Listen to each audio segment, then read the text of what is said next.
Someday I'm going to make Warframe happen. And then you'll be sorry. Then we'll be talking about Tennos and Glaives.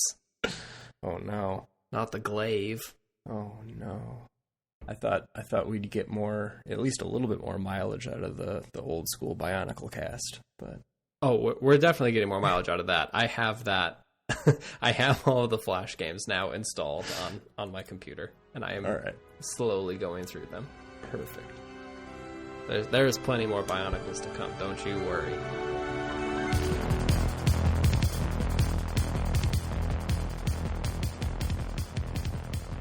I prepared a bright spot this time. I have also prepared a bright spot. Okay, I am ready to go. My bright spot. Mm-hmm. There's been a lot going on lately. My bright spot is incredibly mundane and very boring, and it is Dr. Bronner's Peppermint soap. Perfect. Tell me about it. It's fantastic. I've now hit the part of my running program where it is getting to be too many miles, and it is still hot as hell in the Northeast. So I end up running like 5 or 6 miles, and then I come back and it has been 85 degrees in that, and I am just like absolutely decimated.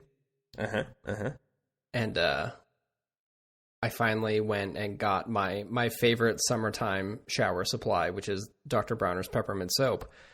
And it is soap that has actual peppermint extract in it. Okay. So like a tea tree oil kind of sensation out of it.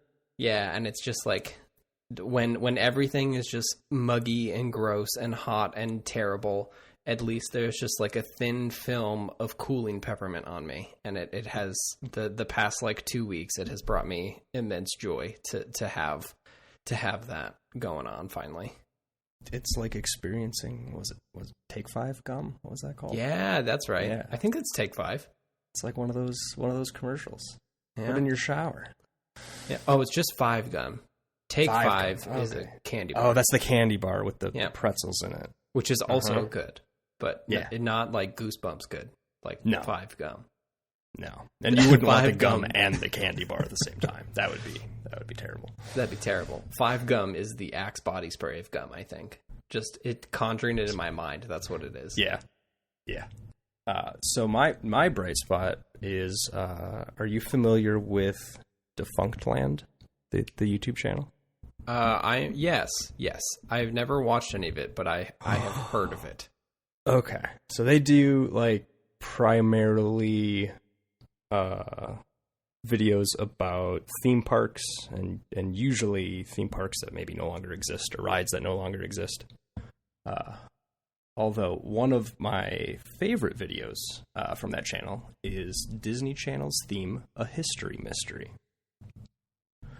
And it is exploring the origins of that little 4-note bumper that they would play during the like wand breaks. Oh, on like Disney Channel Kids or whatever? Yeah, they drag out one of the stars of the day to like draw the Mickey with a glow stick and play that little 4-note. It's an 1.5 hour long video. I have watched it 3 times. And I have cried each time watching that video. It is interesting. Amazing. Yeah, so I'm not going to describe any more of it than that because I feel like that's enough of a teaser. Hey, check out this Disney Channel theme. Warning: you may cry. Holy shit! Okay, I will throw that in the show notes and also just add this video to the watch list. Oh yeah, from 2020. It's a good one. A history mystery. Okay. Yep. Huh. All right. Give that one a view when you are prepared for it. When I am emotionally prepared to see Hannah Montana and weep. Yeah. It's not like just watch the damn thing. Okay. Yep, we'll do. Just watch it. Yep. Okay. Mm-hmm. And speaking of crying, today we are going to talk about one of the more iconic and, for some people, traumatic pieces of content in RuneScape. Okay. cast your eyes back in time to, October 4th, I believe. Yeah, October 4th, 2005. Uh-huh. That's where we're going. So Old School RuneScape, when updates happen, basically everything is known about that piece of content before it hits the live game. Especially anything major.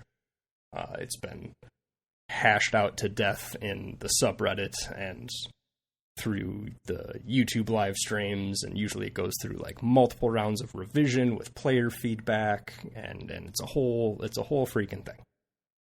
So, that's surprising to me. So they don't just like, here's some patch notes, go have fun. It is no. like, what comes out. No. Okay. Yes, it is. Well, because everything has to get voted on. I mean, not everything with an asterisk. Yeah. After it gets voted on by the player base. And yeah, this is like an outgrowing of them transitioning from RS2 to RS3 and losing most of the player base by changing how the combat works and some of the things we've touched on in the past. So, like, by losing player trust in a very significant way, this was how they chose to earn it back. Okay. It is a relatively successful system, I think. But the downside of that is you don't get a lot of surprises. Yeah. Okay. And when you do, people are usually pissed.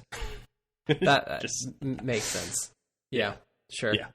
I don't think it's typically warranted, especially to the degree that some people take it, for sure. But I see where it comes from.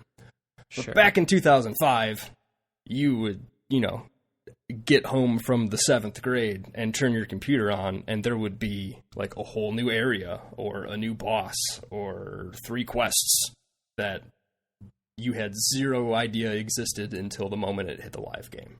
That sounds like joy right there. Yeah. As long as it's not, completely overhauling the combat system and eliminating PvP and changing all the trading mechanics and ruining the game you love forever. But that's only like 2 years away, so you still got time, right? Yeah. Yeah. So today we are going to talk about the fight caves and Jad specifically. I don't think we've touched on any of these things before. No, I think you're actually betraying the first rule of fight caves by even talking about it. Exactly. Okay, so we had a good episode. We'll end it there. Thanks for listening, everyone. No. Okay. So, man, we've done a fair bit of like pretty bog standard European high fantasy business so far. Yeah. So I wanted to like kind of switch gears a little bit and show off some of the things from this world that are not that. And this is one of them. So we're going to talk about the Tsar, the volcano on Karamja you can climb down, and you end up inside this volcanic layer, and there is like a brand new tile set down there. It looks incredibly alien and foreign. It's all like onyx and magma. There's an entire race of obsidian beings down there. And one of the activities is the Tsar Fight Caves.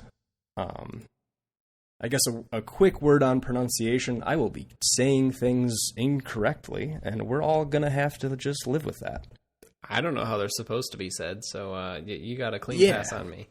So, that's like a thing with this game, is how the hell do you say half these words? So Tsar is actually TZ capital HAAR. Oh. Pronounced ZAR. I found a pronunciation guide that Jagex released a number of years ago, and I scrolled through it, and I was like, boy, we all say a lot of shit wrong. Including the devs. They've also released videos of, Jagex has released videos of them asking the devs, how do you say this word, written on this sheet of paper? And you'll get 6 different answers from 6 different people. Perfect. And a 7th if you ask someone from the community. So we're gonna stumble our way through it. Okay, so the fight caves are a wave-based minigame, combat-centric.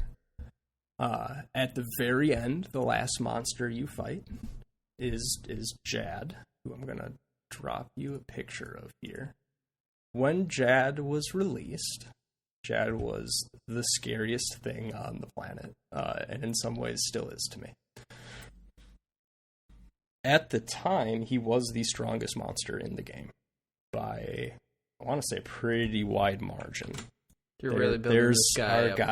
There's our guy, Jad. All right. He looks like a giant red bear with some spikes on him. Yeah. He's demonized. Big. Like, let me find... Oh, here's something with a little bit of scale. He's probably like 2.5 times as tall as a human character. Oh, well, and he shoots fireballs. He shoots all kinds of things. This guy is a monster in every definition of that. When you said Jad, this is not what I had imagined. For some reason, I just imagined another player who was just a real chud. There's plenty of those too. Fortunately, this is a solo minigame, so you don't have to deal with that. Okay. At the time Jad was released, he was the strongest monster. Before that, it was the Calphite Queen, which I don't know if we've talked about the Calphite Queen. No. Probably not. Calphites are a species of gross chittering bugs. Okay. Like beetle scarab kind of things. They're in the desert. All right. That's fun. Yeah, and the Calphite Queen is a big scary boss at the end of a long cave, and it attacks with all 3 combat styles. It prays against your combat. It was combat level 333.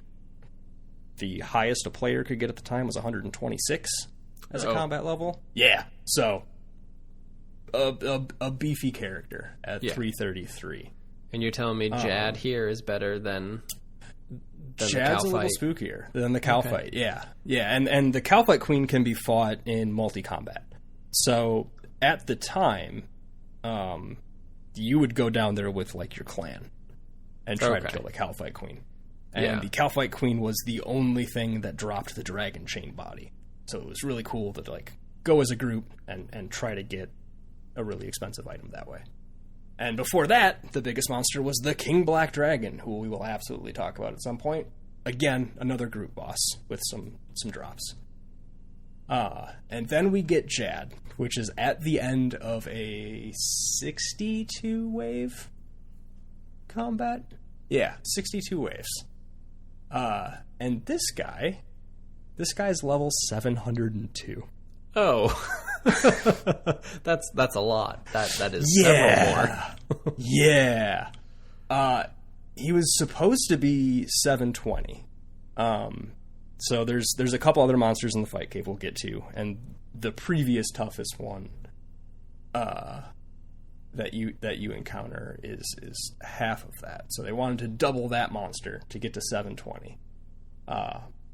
That couldn't happen because the way the game was coded at the time, NPC hit point level was capped at 255, and they needed to go to 320 to get him up to level 720. So because of that cap, he's only level 702. Gotcha. Only. Yeah, attacks with all 3 combat styles: melee, ranged, and magic. Melee and ranged both have a max hit of 97. Magic has a max hit of 95. Okay. Your max HP without manipulating it with potions and things like that is 99 if you are level 99 in HP. Yikes. Yeah. So. Yeah. Okay. This is a one-hit machine. Perfect. This is yeah. If you mess up, he kills you. Probably. It's scary. It's scary is the thing that I'm trying to get across. So The fight capes. The only information you have as a player going in at the time was from the blog post about the release. And really all they said was that, hey, the King Black Dragon, the Cow Fight Queen are both really cool, so we added another boss. This one's a little bit different. There's waves of enemies. It's single player. Try to stay alive as long as you can. Good luck. Okay. Is there a lot of single player content in this kind of way in RuneScape around 2005? Or is it more of a clan setup that you were talking about before? It's a little hit or miss. The bossing was definitely group centric. Okay. Old School RuneScape has geared a little bit more towards soloable stuff, but maybe not intentionally so. It's a little bit more balanced now, I would say. Back then, if you wanted to go fight the Cow Fight Queen by yourself, you would die. You couldn't do it. You die. You die.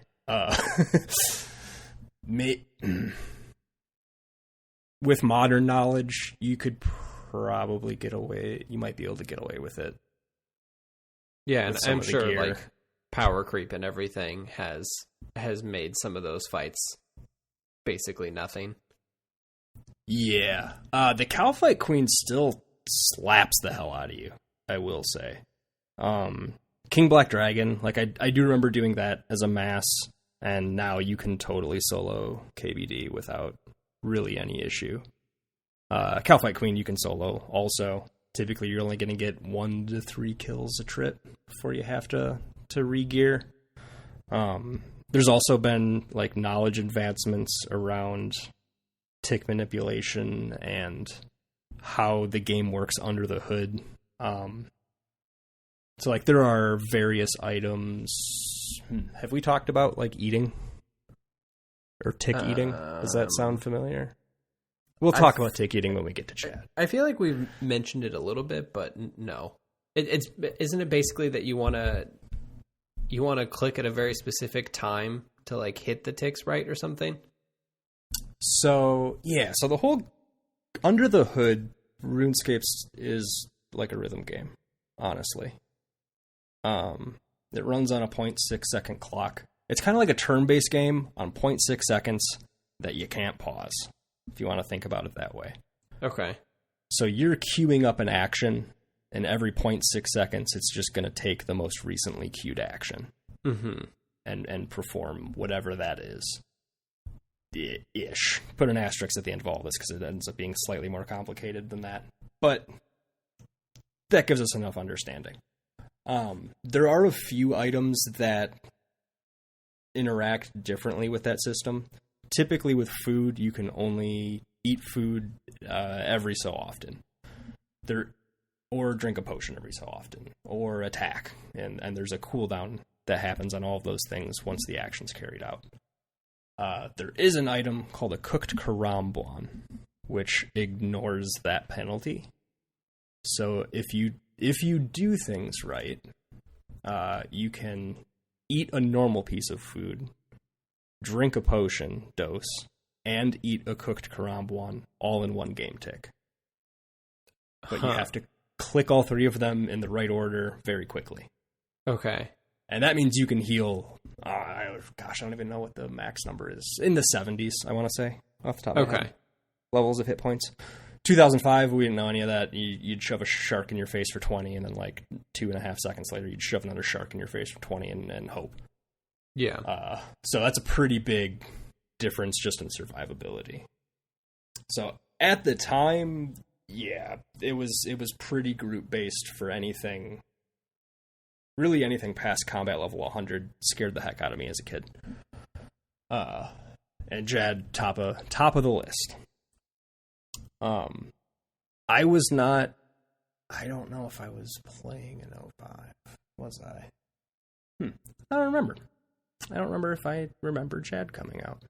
Either way, so you don't really know what's going on when you go in. You go to the city of Morel Rec, which is inside of a volcano. You go into this fight arena, and I want to say there's like a dialogue box that pops up, and it's like, hey, this is going to suck for you. Good luck.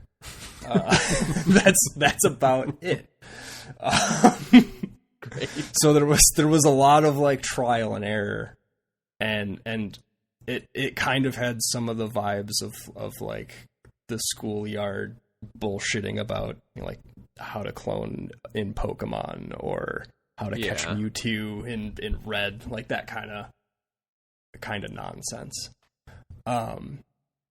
So we're going to talk about this mostly from a modern perspective, because my historical knowledge isn't as great about the launch time, and now all those forums are gone, so I've lost some resources there. So now all of this stuff is solved to an absolutely disgusting degree. Sure. Like, yeah. And that was actually pretty recent. Like, within the last few years, people have gotten very weird about the fight caves and trying to do them with either no prayer at all or the lowest combat level possible. There's all kinds of crazy stuff. Maybe we'll do a whole, like, 30 minutes someday on just the shenanigans people have done in here. But for most players, this is going to be mid-level combat. The reason we're doing it is if you can beat it, you get a cool cape. Oh. And there are few things better than a cool cape in this game. That's like the whole point of the game, is you got to get all the capes. You got to get the capes.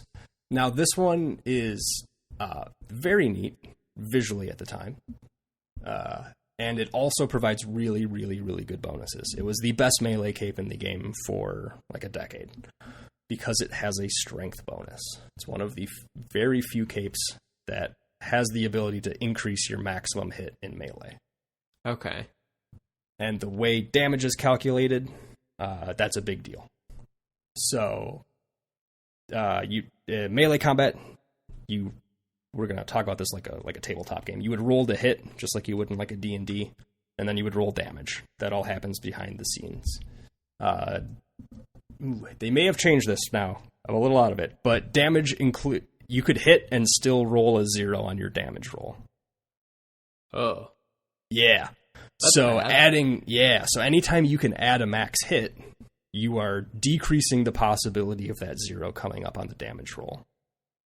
Because it's just a flat probability curve from 0 to whatever your max hit is. It's randomly going to pick one of those numbers equally weighted every time, just like you're rolling a d20. Yep. So bumping up that max hit is going to lower the chance of hitting the 0. If you're talking about, rolling to hit once every 2.4 seconds for like an hour and a half, that adds up. Yeah, it can end up being like thousands of XP an hour, depending on the activity. So it's a big deal. I'm going to send you the cape here. This is the fire cape. Oh, it's not just a cool symbol? It's not just a cool symbol. This cape moves in game. Wow. OneNote is being incredible right now. It's copying a picture of the... Oh, wait, I think I got it. You got it? Okay. Yeah. This flowing magma cape? Yes. Also known as the pizza cape. For pizza cheese-based reasons. Look at that thing. Yeah, look at that. Okay, yeah. I get it. Mm-hmm. That's fun. So, yeah, and especially when this thing came out, capes were like, not super useful. Now there's a lot of really useful capes. But back then, you'd get a little bit of a defense bonus, maybe a little bit of prayer bonus. This thing has attack bonuses. It gives you a +1 attack in each combat style, which isn't a lot. +11 for defense, which is pretty good. +2 on prayer, which is quite good for a cape. And then the +4 strength, giving you usually an extra hit, depending on how the math works out. Okay. Yeah, this is incredibly useful. Worth going up against a level 702 monster. Uh-huh. And it was also one of those things where if you saw someone with that, you were like, man, that dude's way cooler than me. which is generally how I treat people with capes, just out in the world. Yeah, that's what capes are for. That guy's got a cape? Uh-huh. And this one does count as like a warm piece of clothing for some of the wintry areas. I think it counts as a light source too, maybe? I'd have to check on that one. But yeah, this cape was a big deal. If you saw someone wearing this cape as a middle schooler, you were like, man, one day, I swear, one day I will also have the pizza cape. Someday. Do you have a pizza cape? I do have a pizza cape. Yeah. Having the pizza cape now is nothing. No one cares. Pretty mundane. Yeah, it's incredibly mundane for like 85% of the player base or more. I still think it's super cool. It was a big chip on my shoulder for a long time. So now it's like a status symbol in the other direction. It's not impressive if you have a pizza cape. It is shameful if you do not. Huh. Okay. So yeah. if you are one of these noobs running around in an obsidian cape and your combat level is like in the 90s, everyone knows you're a chud who can't get through the fight caves because you should have that thing by now. And I was definitely in that camp because this thing scared the heck out of me for a while. I actually had my quest cape before my fire cape, which is exceedingly shameful by the player base's standards, and I don't care anymore at all. Huh. Yeah. So is there not like a quest related to Jad? Nah. You just walk in there and do it. Huh. Okay. You can walk in there at any time. It's not hard to get to it. There's a couple ways there by boat. There's a ferry ring nearby. Ferry ring BLP is the code for it, and that's seared into my brain forever. I don't think we've talked about ferry rings. We'll do ferry rings. We'll do travel sometime, maybe, like various teleports. The thing that holds you back is getting through the 62 waves, because that takes time, and then you have to fight the level 700 guy at the end. So you've now gone through all of these waves of combat, draining your supplies, building your nerves, draining your focus, and then you have to do this rhythm game where if you mess up once, this thing probably one-shots you. Yeah. And since it's level 700, its defense is real high. It's got a ton of hit points. So, like, it's not a particularly fast fight. There's a couple other things with the Jad fight itself. But to start with, the cave isn't too bad. I found the picture I was going to send you of the cave. So here is that. It's not huge. You can't quite see from one end to the other. It doesn't fully render by default. There it is. Oh, so there's our cave. It's like relatively organic. It's kind of squarish.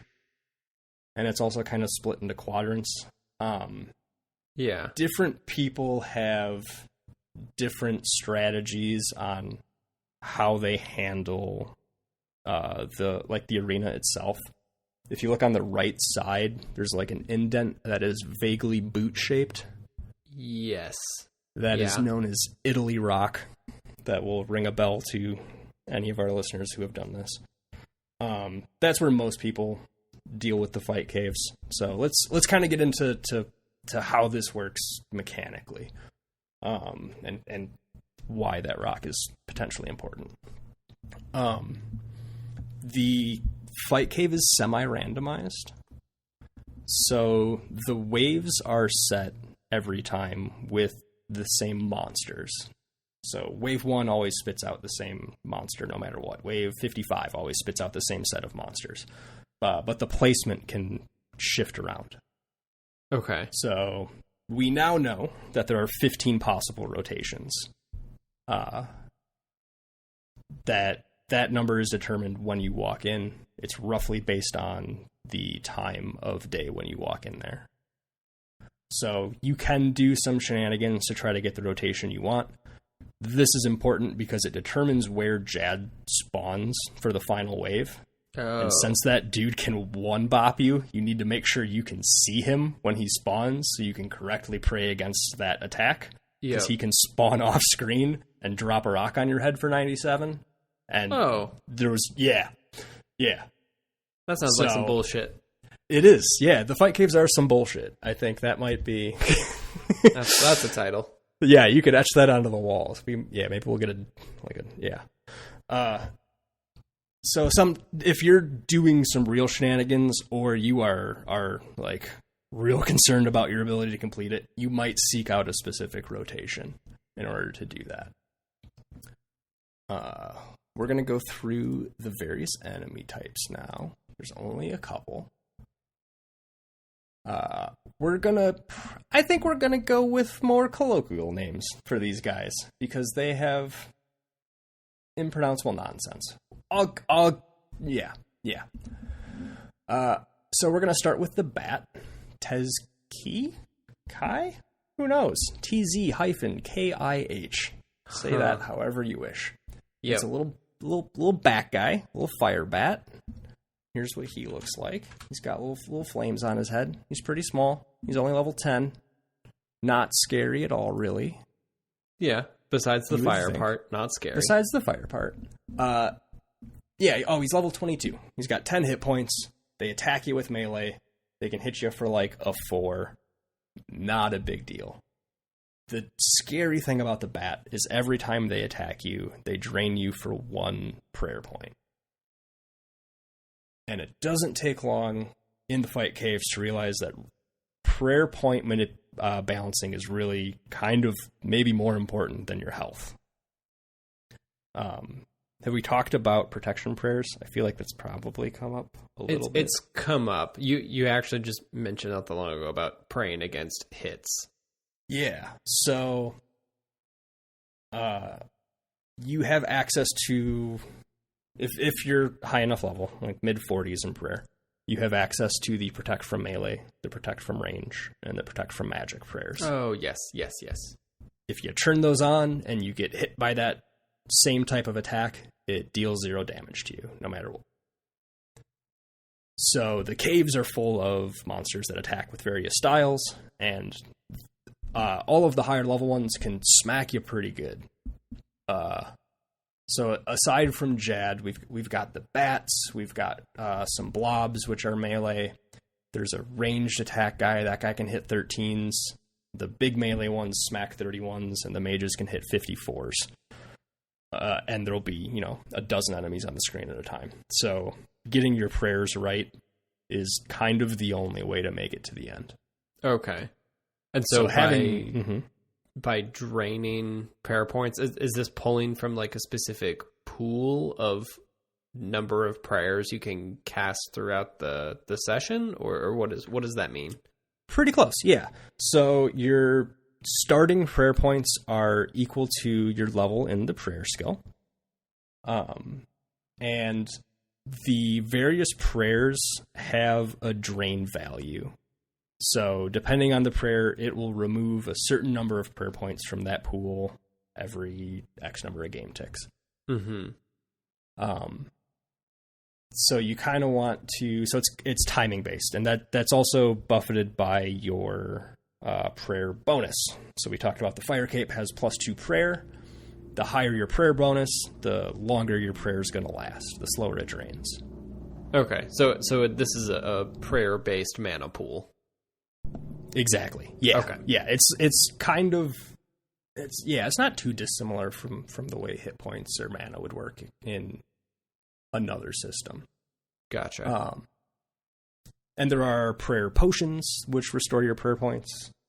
There are Saradomin brews also are going to be key for surviving this. So let's maybe look at, this is a little more fractured than, I might just run you through this on a stream someday too, honestly. Yeah, this seems fun. Yeah, we should do this on a stream. So your setup, normally if you're going to go fight a bunch of monsters, you'd probably weight pretty heavy towards healing. Here, you're going to weight really heavy towards prayer in your inventory because you want to be able to pray against the majority of attacks. If you're tanking hits, something has probably gone wrong. Okay. You probably can't do it for very long. So those bats are scary because every time one bops you, you lose a prayer point. Eventually, you're going to have to start chugging prayer potions to make up for that. Which is taking away actions to do hits and also pray against other hits coming in. Mm-hmm. And you only have your inventory's worth of stuff that you're bringing in. You can't leave midway through and gear up your inventory and come back in. That would cancel the whole thing. So you have to make it through the gauntlet here. And then when you get to Jad, if you can't pray against Jad, the guy hits 97s. Like that, it's you're just done. over. Yeah. There's not really a way out of that unless you're a specific kind of pervert who does the fight caves with no prayer. So the bats, even though they're only level 22 and they have a max hit of 4, the real threat is if they get within range, they're going to start stealing your prayer points. Most of the caves you end up using the ranged attack style because you don't want those bats near you. Mm-hmm. You don't want any of these guys up on you because it goes bad. So that's where that Italy rock becomes important, is you can kind of run around and get some of these bigger monsters caught on the geometry. On yeah. Okay. Yep. And then you just bolt them down from there. Some of them, still attack you with ranged and with magic, so they can fight back while in that spot, but then you just want to pray accordingly. So your first wave, you just get a single bat. You shoot him with a crossbow bolt, he dies, wave over. Wave 2, 2 bats. Still not a big deal. Bop, bop, okay. Drop the bats. Move on to wave 3. Wave 3, we encounter a new enemy, the Tezkek, who is commonly referred to as the Blob. I'll drop you the Blob here. He's got like a melted candle wax sort of body. Still a magma creature. This looks like muck, but made out of magma. Exactly. And they're a little bit tougher. They're combat level 45. They've got about 20 hit points. They're also melee, and they have a max hit of 7. They also have another weird ability, which is when you kill one of these 45 level mucks, he turns into 2 22 level mucks that are gold. That. And then you have to kill both of them. My least favorite thing that games do. Yeah. Uh-huh. Don't do that. Yep. I already killed your monster. Don't make more of them. There's more of them. So that starts on wave 3. So you go bat, 2 bats, and then 1 muck. And then you get a muck and a bat. And then a muck and 2 bats. And then 2 mucks. So there's kind of this, like, similar to some of the binary counting we looked at in the 2038 problem. 2 bats equal a muck. Great. Exactly. Yeah. And the way the waves work is we're going to follow this same pattern where we keep stacking the lower level monsters until that graduates to the next tier. And then we start that process over again until we get to the thing. And then it keeps going from there. So after we kill 2 of the blobs, we run into the Takzil. This is the first ranged guy. This is where stuff starts to get complicated a little bit. So dealing with just the melee ones, you can sort of just keep your distance and shoot them. And it's not really that hard. If you're a lower level, you're going to have some problems potentially. But if you are prepared for the fight caves, any of these guys are not really an issue. But when we encounter the rangers here, look at this little angry golem guy. Yeah, that's really funny. Little angry obsidian golem. Love this. So this guy he shoots out like little porcupine spikes sort of things that fly through the air, and they hit you for range damage. They have okay accuracy. It's not uncommon to gear yourself in a way to try to be able to tank these guys. Their max hit's only a 13, so you can soak a few of those without dying. But then again, you run into the supply issues, where if you keep soaking those hits, eventually you're either going to run out of your healing, whatever your healing consumable is will go away. So we go from 2 bats all the way up to 2 blobs. And then we get one of these fellows here. And then we start over again. So we have a ranger and a bat, and then up to 2 bats and the blobs, and we keep pyramiding our way up until the next one. I'm not even going to try to pronounce this one. YT-MEJKOT.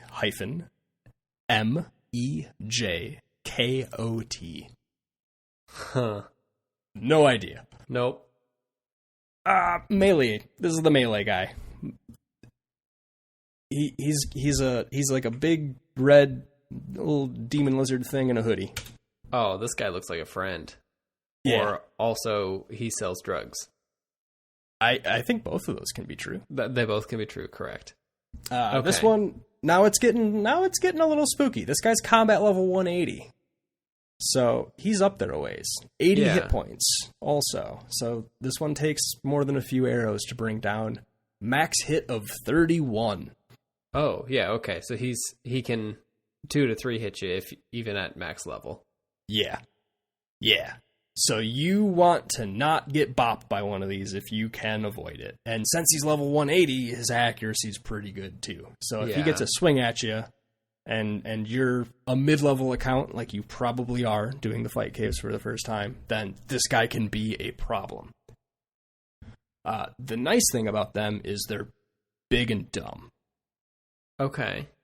So it's really easy to get them caught on the various jags and crags that litter the borders of the cave.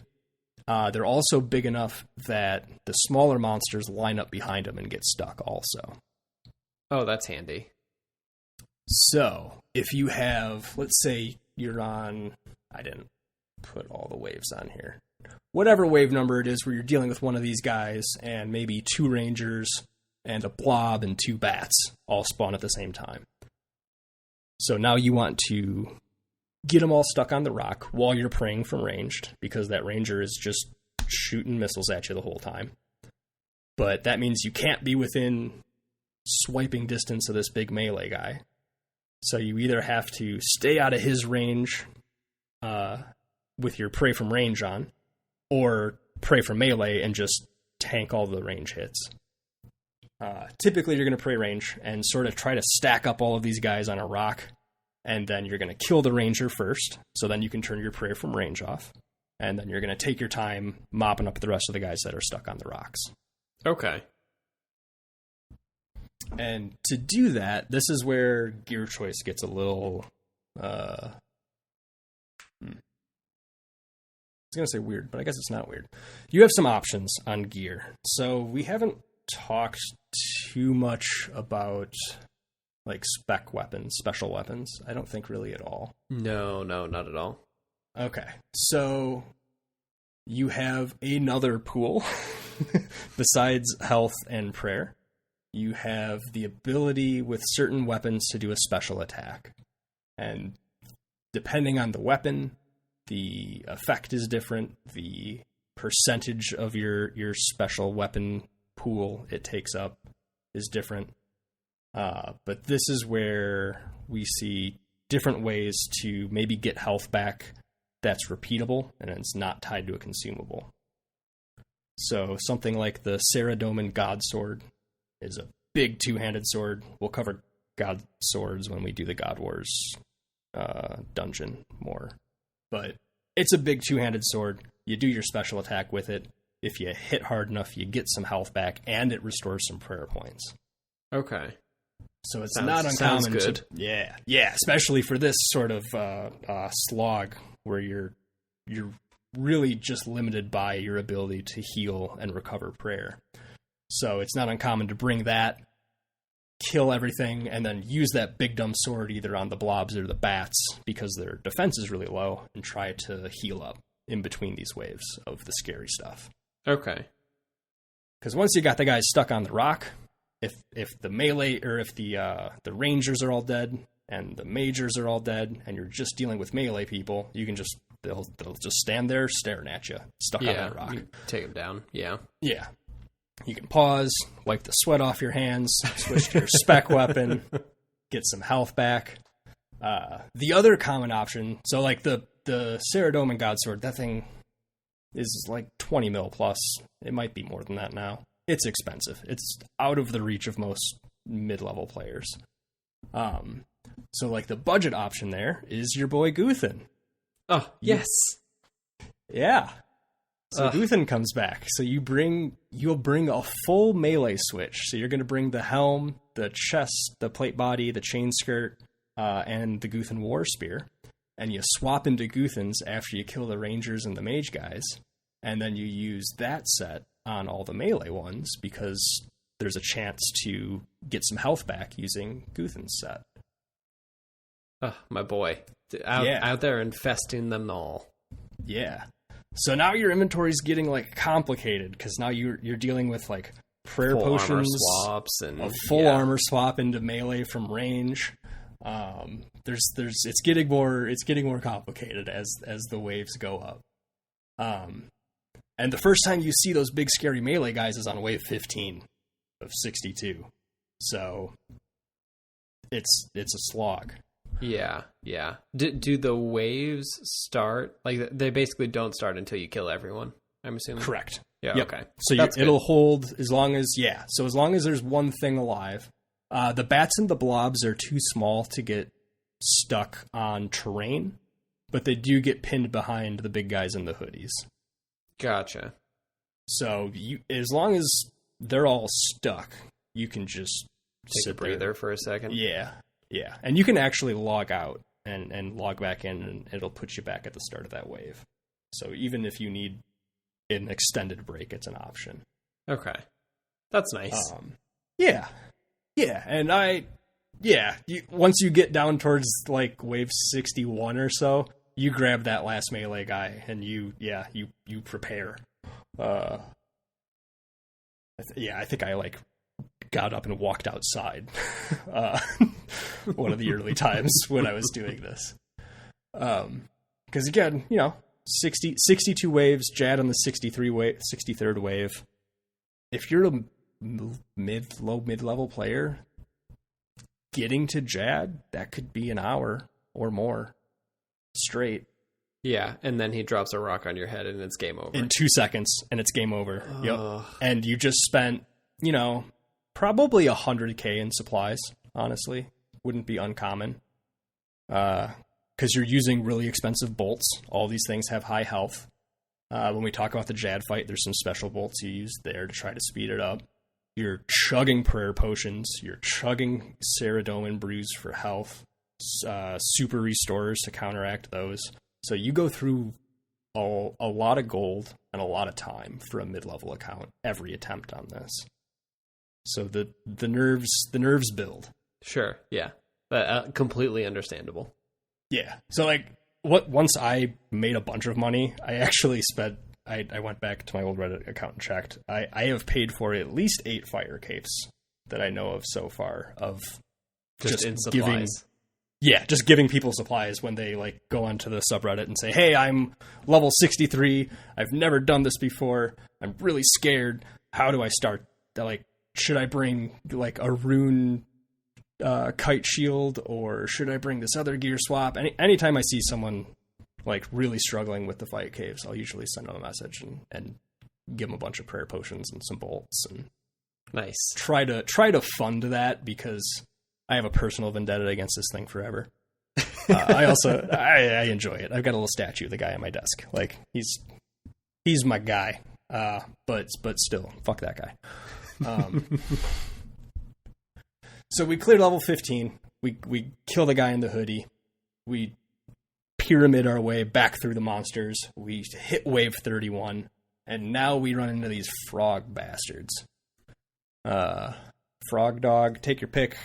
Dog. People describe them a couple different ways. You know what? They're pretty big. It looks like a frog dog to me. That's just a frog, but shaped like a dog and a fire tail. Yep. These ones can do magic attacks or melee attacks. And the magic is a 54 max hit. Yikes. So, yeah. This is halfway through now? Wave 31. Yep. Yikes. Yep. So you pyramid your way all the way up. You get to wave 31. Only one of these guys spawns on wave 31. since they're attacking you with magic, they don't have to get very close. And if you're within range to shoot them, they're going to be within range to fire magic back at you. So starting at wave 31, protect from magic has to be on, or you die. Yeah. You die pretty quick. But that also means, like, once you end up with a bunch of monsters, if there's, one of those big melee guys and 2 rangers out there and one of these big frog dogs and 2 bats floating around, you're protecting from magic, you're trying to dodge the guy in the hoodie while you're tanking hits from the ranger, running away from the bats because you're running out of prayer points, it gets chaotic. Yeah, and you're only halfway done. Jesus. And again, when this came out, no one knew, you didn't know how far it went. Right. You didn't know what any of these monsters did. All of that stuff had to be learned. And even knowing all of it, it's still pretty spooky. Because this thing will drop you in 2-3 hits pretty commonly.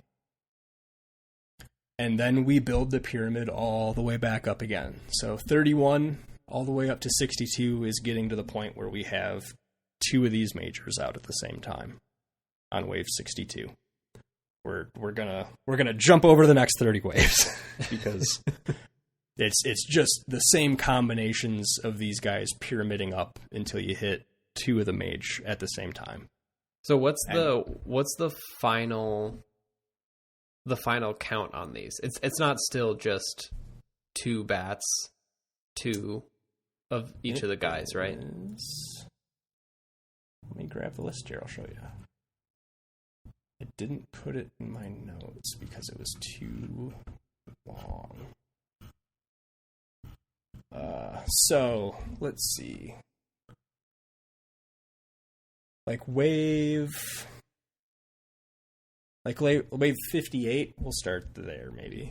Wave 58, you've got a mage, a melee, a range, 1 of the blobs, 2 bats. Then you go mage, range, melee, 2 blobs. Mage, melee, 2 range, mage, 2 melee, and then 2 mages. Okay. So you're not dealing with an overwhelming horde of 50 creatures at this point. It's still low enough amount that you can at least track them.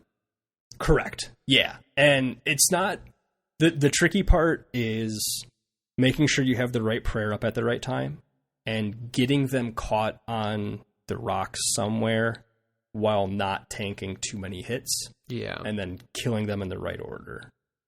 So it's all about target prioritization primarily. Okay. And if we're being honest, the real challenge is just managing nerves, honestly. And the mental stamina of doing this for that long as you get closer and closer to the end. Exactly. And the closer you get, the stakes are only building. Right. Because if you mess up early, because it's not, you tend to want to stretch those supplies out, so you might be a little loose with the prayer early on to see if you can squeeze a couple extra prayer points out. Or you might start prayer flicking, which I don't think we've talked about either. No. Prayer flicking is a somewhat controversial mechanic. It's not... From my understanding, it was not strictly intended for the game to function this way. But it does, and it has forever. And now people play intentionally around this mechanic, so it's kind of just baked in forever, whether we want it or not. But prayer flicking is the process of turning your prayer on and off to try to save prayer points. So, under the hood, the way that those protection prayers really work is when you get hit with the range guy, if he shoots those little porcupine spikes at you and those hit you, what it's really checking is, was protect range on the tick before the attack hit you? Okay. And if that guy's attacking once every 2.4 seconds or every 3 seconds, there's a significant period of time where you could have that prayer turned off without any consequence. Mm-hmm. Gotcha. But if you turn it on too late, you get whacked. Yeah. So you can really extend a trip really anywhere that you're relying on prayer by turning those off and then turning them on right before they need to be on and then immediately turning it back off. That seems incredibly complicated. Uh-huh. It is. There's some people will do what's called like lazy flicking, where you just click, click, click, click, click, click, click, click, click, click, click, click, click. You just keep turning it on, off, and you get a little bit of the effect of it being off, and the risk of it being off at the wrong time goes way down. So it's kind of in between, and it doesn't take nearly as much like mental stamina and acuity to keep that up. But it's not nearly as effective either. Yeah, and also it feels like just my luck. I would end up getting hit on the off click anyways. So yeah. If you do it fast enough, if you're really hammering on that thing, I think you're pretty good. If you're turning it on and off like at least twice every 0.6 seconds, then it will have been on at some point during the previous tick. And the timing of that is also a little finicky. Some attacks, it matters when the attack was made, and some of them it matters when the attack hits you. Okay.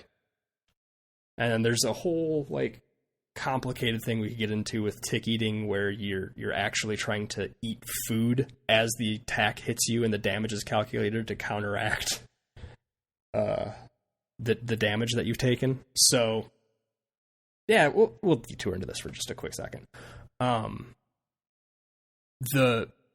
You cannot be dealt more damage than you have hit points. So if you only have 10 hit points, the max hit you could take is a 10. Which means if you can eat after the attack, but before the damage is calculated, the max hit is already locked in at 10 when the attack was made. So you can eat something for 11, and you would go down to 1. Receive fatal damage, but have eaten out of it. Okay. Yep. And there is a stackable food that heals you very minorly that you can bring a whole bunch of them in for. And you can just try to play that rhythm game the whole time. My God. Which people have done. It's wild.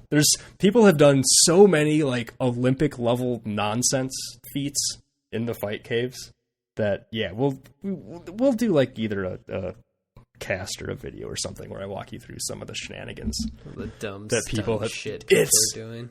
Yeah, it's wild, absolutely wild. So you hit wave 62. You got two of the frog boys slinging magic at you. It's actually like a really chill wave because all you have to do is throw Protect for Magic on, and you don't tank any hits at all. So that's another time where you can just sit there. Frogs? Just 2 of the frogs. Oh. That's it.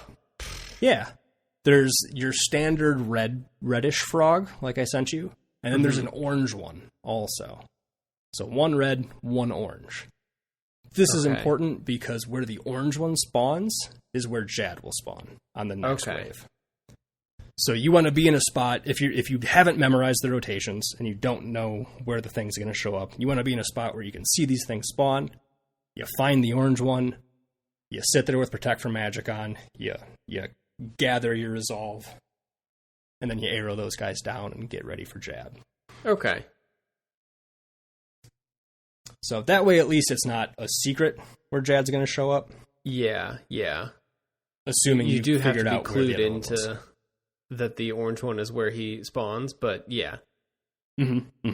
Which, at the time, people didn't know. But now, if you're attempting this thing currently, that's a piece of game knowledge you'll go in with. The Jad fight. Boy, the Jad fight. So you've now been doing this for upwards of an hour. You are dwindling on supplies. Probably resolve as well. Fortitude. Waning. Yep. And if you've got the supplies for it, you're gonna overeat. There's a couple items like like an angler fish. There are angler fish in the RuneScape universe, and those allow you to overheal. So you can actually have more than 100 hit points when you start the Jad fight. if you have more than 99 hit points, they slowly tick down over time until you level out at 99. But that does mean you can probably tank a hit now. Yeah, at least take one. Yeah. And there's a chance, I mean, sometimes Jad will hit you for like a 2. That can happen. He's got the same damage mechanics as everyone else, but sometimes he just kills you. Sometimes he just kills you. So, typically you're going to be doing this with a crossbow as your weapon early on. As you're getting ready for the Jad fight, you might want to switch your crossbow bolts, because there are some special bolts that you can use that hit a little bit harder. Okay. We're going to gloss over some of the crossbow stuff. Maybe we'll do like a range topic sometime. But the primary ones are going to be enchanted ruby bolts and enchanted diamond bolts. The diamond bolts have a chance to ignore the monster's defense. So that's going to basically just make you far more likely to hit. Jad has a really high defense level because he's, huge, and he's level big monster, 700 and something. Yeah. And then the ruby bolts, these ones are interesting. These you use at a lot of bosses. So the ruby bolts have a special effect called blood forfeit. I love that. I already love the ruby bolts. The ruby bolts. It makes a scary noise when they proc, when they go off. And what happens is it takes 10% of your health away, and it takes 20% of your opponent's health away, capped at 100. Oh, okay. Yeah, that's real handy for a boss encounter like this. Yeah. It's real handy for every boss everywhere. Can speed things up quite a bit. So Jad has 250 hit points. So you can drop him down real quick if those things go off. And anytime you're doing some of these higher level bosses, there will be like an inflection point. Usually you bring both of those bolts. So you'll have the ruby enchanted. You'll start the fight with that. Mm-hmm. And then when their health drops far enough that 20% of their max health is exactly, then you're going to switch to the diamond ones, which just make you a little bit more likely to hit. Okay.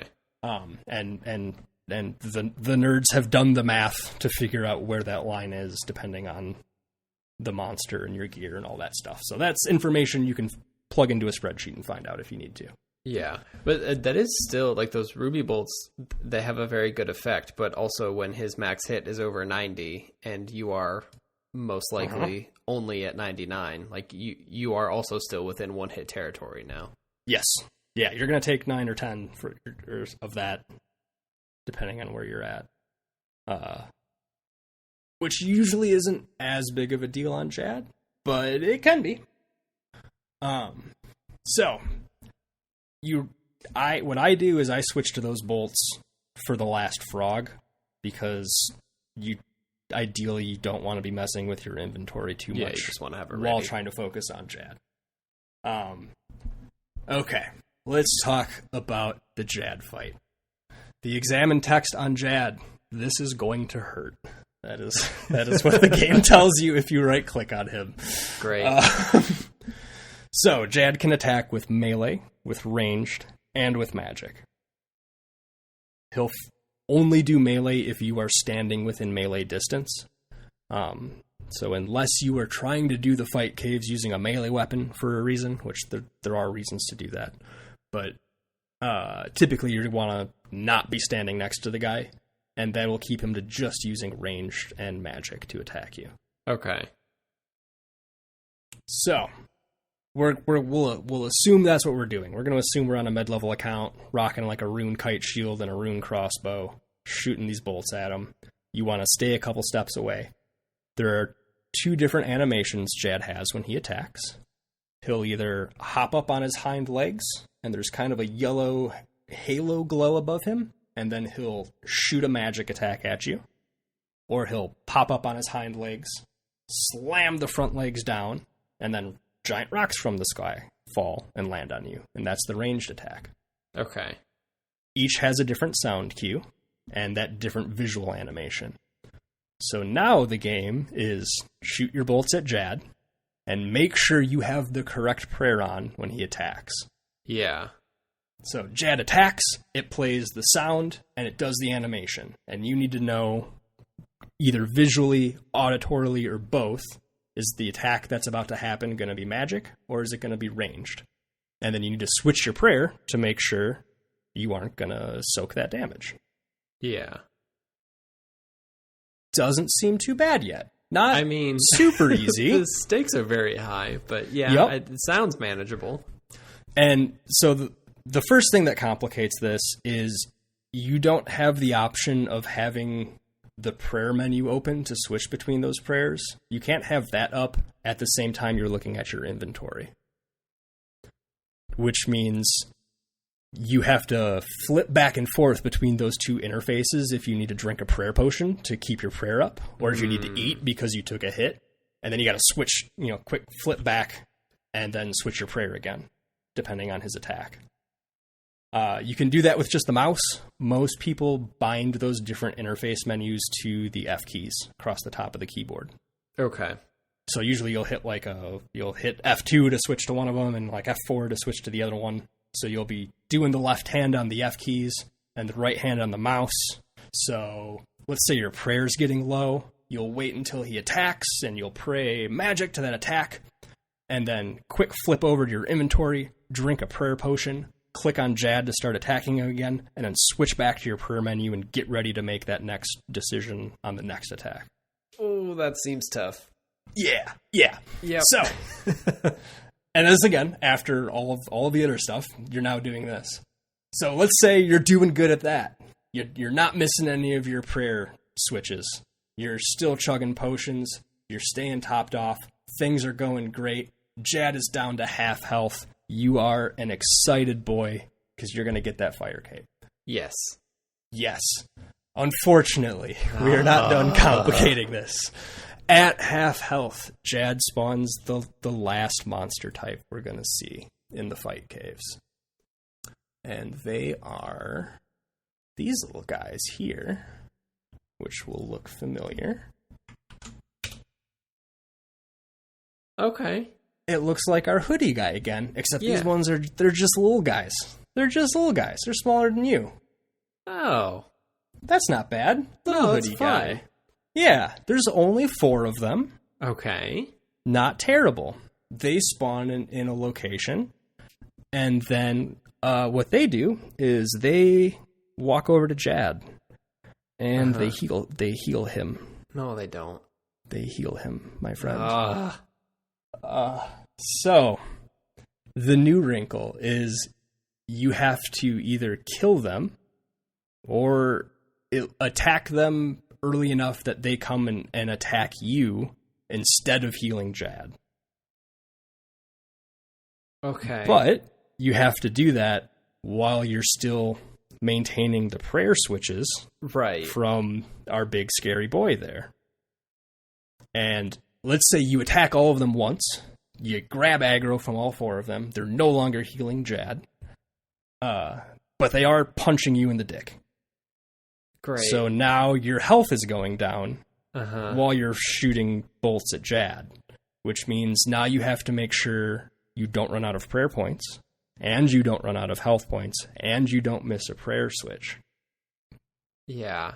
Because any of those things can kill you. And this is when you die. This is when you typically die. Is adding on the mental load of tagging those four little guys. Are they there's a couple, easy to kill? Yeah, they're not bad. They're pretty low. What are their numbers? I have them. They're level 108. They have 60 hit points. They max a 14. And there's 4 of them. So they can do some damage. Yeah, trap you down pretty quick. Yeah. That's why typically you bring like a rune kite shield for defense bonuses, both for these guys and to hopefully stop some of the damage coming in from the rangers. Yeah, so that's when it gets dicey, is trying to figure out how you and if you can deal enough damage, maybe you only have to tag 2 of them, and 2 of them can be healing Jad. Or now, if you got the gold for the good stuff, you can just power through. Which I've done a few times now. There's a couple items. Yeah, you just out DPS them. You just out DPS the healer. That was not an option in 2005 at all. That wasn't an option until relatively recently, until our friend of the toxic blowpipe and dragon darts. So we'll cover why on that on our eventual either toxic blowpipe or Zulrah episode. But so if you manage to kill Jad, assuming you don't also die, you are then awarded with the fire cape. Nice. Okay. The fire cape's untradeable, so this is the only way to get it, is to go through the fight caves, the gauntlet of the fight caves here. Unfortunately, that means if you die and you lose it, then you gotta do it again. And another wrinkle, an update much later, much more recently. There is now an inner sanctum sort of space in Morelrek, in the city of the Tsar, and to access that, you have to sacrifice a fire cape to the guard at the door there, as proof that you are worthy of entering the inner sanctum. This fire cave, it's nothing to me, baby. I'll burn this up right in front of you. I'll go get another one. Jad, we're best buds in a antagonistic kind of way. And just to kind of maybe tease the next part, inside that inner sanctum, there is another Tsar, Tsar Ketrok, I think is his name. And he has a special challenge mode where you can fight up to 6 Jads at once. No. Yeah. No. So it's just you in a circle. Great. You standing in the middle of a circle with 6 of these dudes. Great. You have to work your way up, so you start by just fighting 2, and you have to. Oh, that's it. Yeah, just 2. I've done 2. I think I did 3 during the last league because there were some combat bonuses that made it significantly easier. But yeah, you work your way all the way up to 6, and the mechanics don't change. So it's just you standing in a center of a circle of 6 of these big bastards, and you have to time each one of those prayer switches for all 6. So you have to get them attacking in a specific order, and if you move incorrectly and 2 of them attack you at the same time, then you typically just die. Yeah. So that becomes a whole thing. And then on top of that, there is a Fight Caves Part 2, which is substantially harder. Great. And ends with an upgraded fire cape, which is currently the best in slot for your melee cape. Okay. Do you have the better fire cape? Oh, absolutely not. Oh, okay. Not even a little bit. I have not seriously even tried to do that. It is... I could probably do it if that was a thing I wanted to do. But It would take a long time, and I would spend a lot of money doing it. Does it have a better animation? This is the important aesthetics. Is it much better looking? Yeah. Here, I'll let me find the Inferno is the upgraded fight cave. Good name. Tizkalzuk is the Jad equivalent, the big bad at the end of that one, and he's a real spooky boy. So here is Zuck, as he is known colloquially. Oh, he's shit. a big one. You can tell the art style and the ability of the design team has definitely evolved since the early ones. This monster has twice as many polygons as all of the Fight Cave monsters combined. Yes, absolutely. That's a big scary boy. Because this one doesn't have to run in a browser. Yeah, yikes. Does he just stand in lava? He stands in lava. Yeah. Great. Yep. Nothing more hard-ass than a guy who stands in the inferno. Uh-huh. And there's like... that one goes up to even more waves than just the fight caves do. And there are Jad equivalents. I think you have to fight 2 or 3 at a time. And then I think you have to fight Zuck and a Jad. Like, it's a freaking nightmare, man. That's too much. Here's your upgraded cape, though. It's pretty good. Oh yeah, look at that. Same animation. Yeah, that's good. So yeah, it's that's a burnt pizza cape. Exactly. And there was a period of time where, again, we kind of hit the cycle over where if you saw someone walking around in one of these, there were only, I don't know, maybe 100 of them out there for a while. Sure. And then like maybe we'll do an episode about this because some people seem to really enjoy the social weirdness that comes from this game. There was a whole market that built up around a black market that built up around selling these capes because they're such a status symbol, because it is the best melee cape in the game, and because it's so freaking hard. People would pay other humans human money to log into their account and do the fight cape Get them for one. them, which is against the terms of service of the game. It is a bannable offense. Many people have been banned for it. You're also running the risk of the person you give your login information to just emptying out your bank. Yoinking that account. Yep. If you are Inferno ready, you probably have a couple 100 mil bank or more. So, yeah. There was a whole underground scene around the buying and selling of the ability to get a Inferno cape. It's a very funny analog to something like Let Me Soloer. Yeah. But at like an identity theft level, which is a fun twist. Uh-huh. Yeah, pretty much everything in RuneScape has an identity theft angle to it. Great. Because why spend 400 hours building an account when you can steal one? Yeah, fair enough. 400 hours. Who am I kidding? And have a cool days. cape. Why spend 400 days building an account when you can steal one? Yeah. So I think we'll probably leave the fight caves there.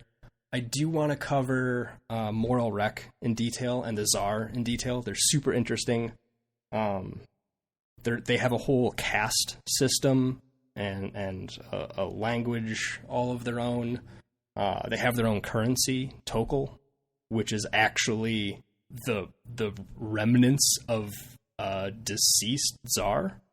So these like magma is obsidian monsters eventually dry out and turn into obsidian statues, which they then chip apart to use as currency. Yikes. Yeah, cool stuff. Yeah, that's awesome. But I wanted to get this one out of the way because it's such an iconic piece of RuneScape history. Yeah, that's incredible, man. Jad, what a Jad.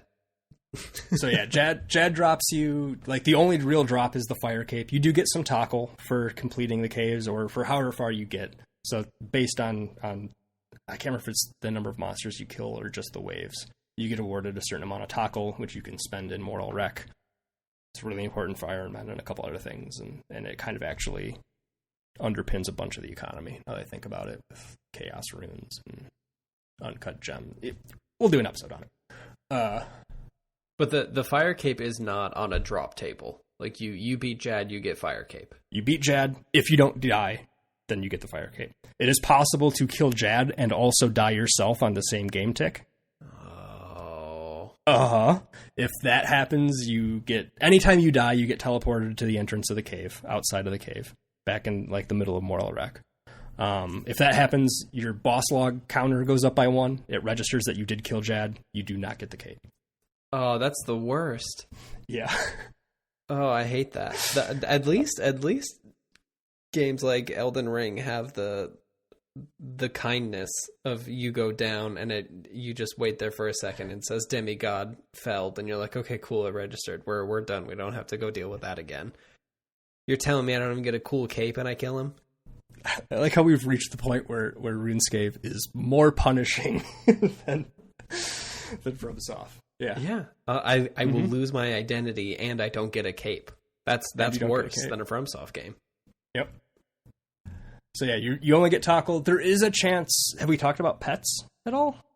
I don't know if we've talked about pets. I don't think so. So most bosses on their drop table, there is a chance that you get a pet, which is typically a small version of that boss that follows you around. It's just a little guy. They're all pretty rad, and they're all entirely useless from like a strict utilitarian standpoint. Do they follow you around like Pikachu, though? Yes. I mean, absolutely. That sounds pretty good to me. Including a little Jad guy who just follows you around wherever you're at. That's really so it is good. Exclusively a flex. The drop rate on Jad's pet is not bad. Usually the pet drop rate is like in the 1 out of 2,000 to 5,000 range. Oh, geez. Okay. Yeah. I want to say the drop rate on Jad's pet is like 1 out of 67. Oh. Like that. That is manageable. Yeah. Keep in mind, those other bosses you're typically killing in like 2 minutes, maybe. Yeah, there's no like teleport to Zoro's cave. Easy version of this. Yeah, and you have to go through all 62 waves prior to Jad every time. So you're looking at like, if you're fast and good, I don't know, 30 minutes is not unreasonable, but probably closer to 45 to an hour for most people. Yikes. Yeah, so do that 70 times. Yeah, which I don't have the Jad pet. I do have this resin cast of a Jad on my desk, which I talk to when I debug code, but I don't have the actual Jad pet. So maybe that'll be a stream opportunity someday. Which one's the more real one, though? You know, the one you can talk to and pet, or the one that follows you around in a game? Probably the one that follows me around in the game. Yeah, that's fair. And no one else knows that you have it. You know, they can't see it on your desk. Yeah. That's great. I need to know more about this volcano town and also why there are fight caves and why a dude is like, hey, you should go in there, and then I will give you a fire cape for doing that. There's a lot of questions going on with why this man has a fire cape and also why he has a fight cave. There is also a PvP minigame in Moral Wreck where you're fighting other players. It's a cool space. So we'll totally do a follow-up episode there. And yeah, maybe we'll stream a Jad run. I would be curious to see how this works, and mostly to make you screw up significantly around the level 25 mark. Oh man. Yeah, I still, so I've done this a number of times. You can get Jad as a Slayer task. I don't think we've really talked about Slayer, but it's one of the skills. Killing Jad under those conditions gets you a bunch of XP in Slayer, which is a notoriously slow skill. Okay. So it's a good way to get a bunch of Slayer XP in a kind of interesting way all at once. So I still fight Jad for that, and I don't want that pet. So I've done, I don't know, 5 of these maybe more. I'd have to check my boss log, but I still shake a little bit every time. It's not bad anymore. I usually kill him, but yeah. But on stream it would be a nightmare. Yeah, I bet. So yeah, we can force me through that. That's fine. Nice. Yeah, that'll be fun. We should do that. That'll be my foot in the door to start playing again, maybe. And we can go through some of the the gear choices and the strategies and some of the other more in-depth stuff through there. But yeah, I think we'll leave Jad and the volcanic city of Moral Wreck for now. Fantastic. I am ready to come back to the volcanic city. Yeah, we'll save. Yeah, there's obsidian armor. There's infernal eels. All of the Onyx jewelry released along with Jad. We didn't even talk about that. That's a whole new tier of jewelry that we're all best in slot. And we're better than the Amulet of Glory that I spent too much time talking about last time we did one of these. So there's more ground to be tread in Morel Rec. Awesome. Yeah, we will come back here. Cool. Yeah, I think that will be an episode then. Thank you for listening. GordonHamburger.com is the place to go for links, words, and videos. I just actually am about halfway through a playthrough of Kona. I streamed that for another 2 hours the other day, so that video is up on the YouTube if you want to adventure through some weird Canadian tundra times. What else? Our music is by Nicholas Cahill. Links to the SoundCloud where you can hear some of his other stuff in the show notes. Please rate and review the show on your podcast player of choice, and we will be back next week with another Codex entry on some other weird monstrosity that is potentially haunting us in our childhood nightmares. Yeah, we could tell you what we're going to do now, but we would change our minds between now and when we record it anyway. So exactly. All right. See you later. Goodbye. Bye.